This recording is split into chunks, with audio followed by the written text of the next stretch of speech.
Welcome to Shakespeare FC, The Words, a 5-minute journey into the individual bits of language that were forged, fletched, hewn, and hammered, and sometimes crowbarred, into existence by our brilliant and witty Warwickshirean wordsmith, or, as you become more familiar, Uncle Will. I'm your host, Kari Marshall. You look a bit tired. Not that I'm judging, mind you. I mean, in today's day and age, we can all be overwhelmed by people, work, and devices that vie for our attention.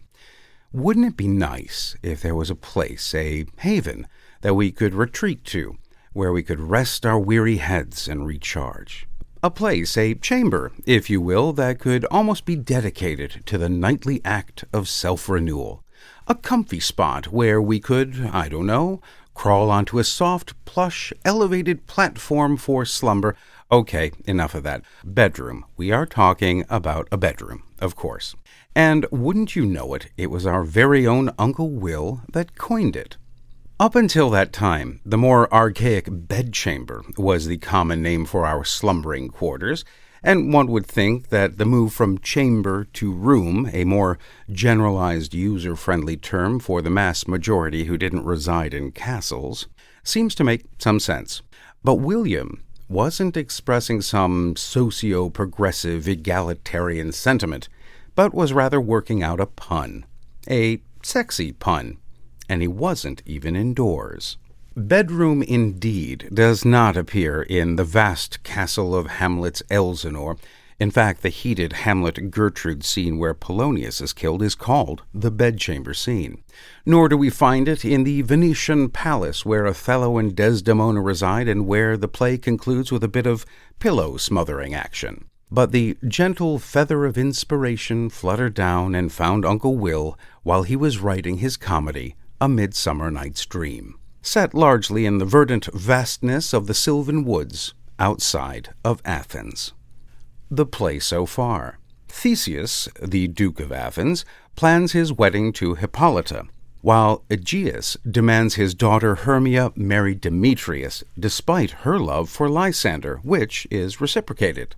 Fleeing to the forest, Hermia and Lysander are pursued by the spurned Demetrius and the lovelorn Helena, who loves Demetrius with a fervor that is nothing short of pitiable.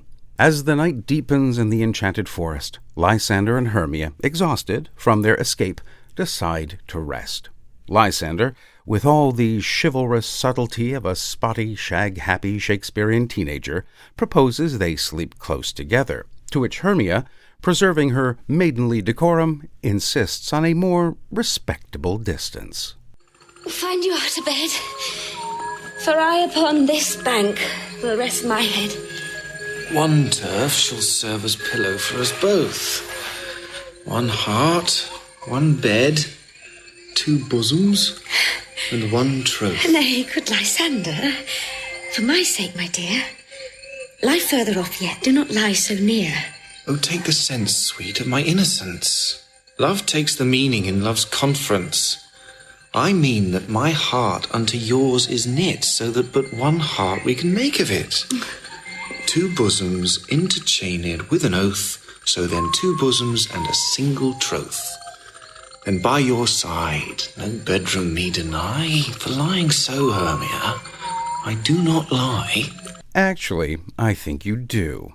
No bedroom me deny, room to bed down, or did you mean boudoir? But fear not, Hermia is wise to him. After all she really had to do was look at the way he was looking at her.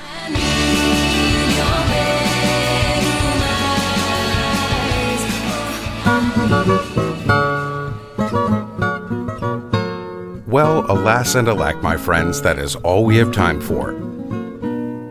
Join us again next time for another hopefully informative journey into the mind of Uncle William. I'm Kari Marshall. Farewell until next time. Shakespeare FC is a production of WGTE Public Media and is sponsored in part by a generous donation from the Cowie Family Fund. All previous episodes are available at wgte.org/sfc or wherever you get your podcasts.